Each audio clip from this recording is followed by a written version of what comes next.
Christmas is just a few days away and we're all trying to grab those last-minute presents. But one shopping centre in Brisbane is going to extraordinary lengths to accommodate its customers.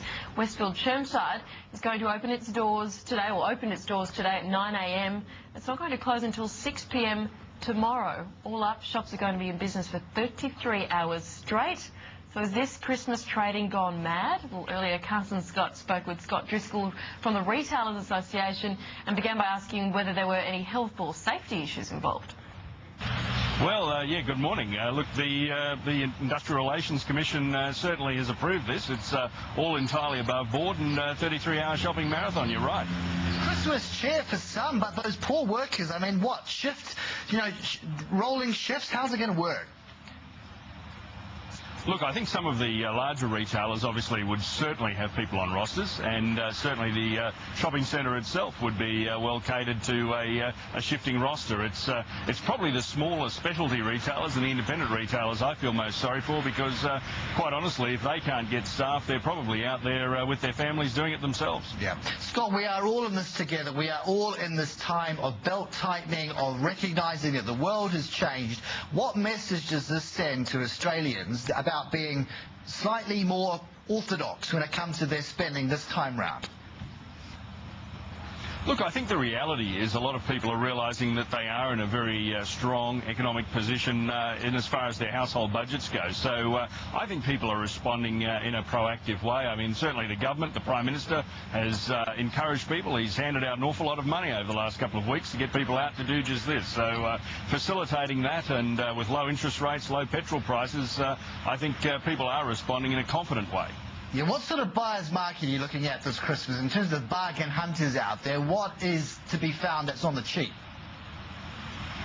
Well, one thing we can say is that in an unprecedented sense, certainly we've had pre-Christmas sales. Now, I don't think too many people in Australia have actually noticed that in the past, but we've got some really good bargains out there leading up to Christmas, and I think there'll only be more post-Christmas in the traditional sale period as well. So certainly I think electricals, toys, all those traditional things that you're seeing around Christmas time trade, you can get out there and you can get some good bargains, that's for sure. Is it kind of, though, really kind of giving out all the lollies and then finding out there's nothing in reserve come Boxing Day? Or what are they going to do to further entice these retailers, the customers, on the 26th? Well, as I say, I think you'll see sales continue and probably some sweeteners thrown in there as well. Different retailers will have different strategies, but I don't think people will be walking away from that traditional sale period post-Christmas. It's just the opportunity to get out there now and certainly even before Christmas get some really good prices on some of the things you want to put under the tree for Christmas morning. What has been the real secret this year to winning the customer? How savvy have the retailers been? What are the tactics? Well, I think one of the things that we've relied upon is the consumer to be quite savvy in their own right and realise that some of the doom and gloom that was being put out there back in October and thereabouts really was just hype. And in reality, the sun keeps coming up each day. Most people are in jobs and as I say, household budgets are strong. So retailers have actually tapped into that, made people aware that, hey, we're here to do business. The government's, if you're a pensioner or a low to middle income family, the government's giving you some money. They want to get it out there as well, and you've certainly seen some retailers in their advertising even making reference to the Prime Minister's cash handout. You talk about there that the economy is standing up fairly well relative to everyone else, but people are saying, Scott, that when unemployment, if and when, and it is forecast to go higher, when that happens, people find themselves out of jobs, suddenly this debt binge that they're getting themselves into, that they've been encouraged into, is all going to turn back on them.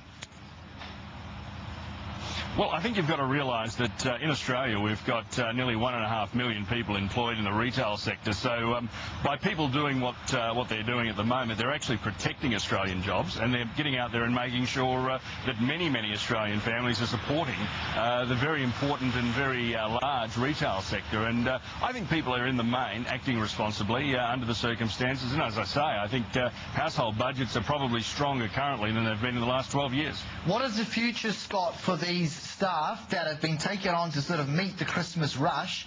What's their fate come the new year? Well, if they've been brought on as casuals, as is often the case cyclically in the retail sector, then certainly as that drop naturally occurs come January, their tenure will be finished. But that's an annual event, not something that we should read too much into based on economic circumstances in 2008-9. I'd expect you to be bullish, Scott, but I mean, in terms of records for this year, in light of everything we've discussed, where are you seeing the numbers coming in?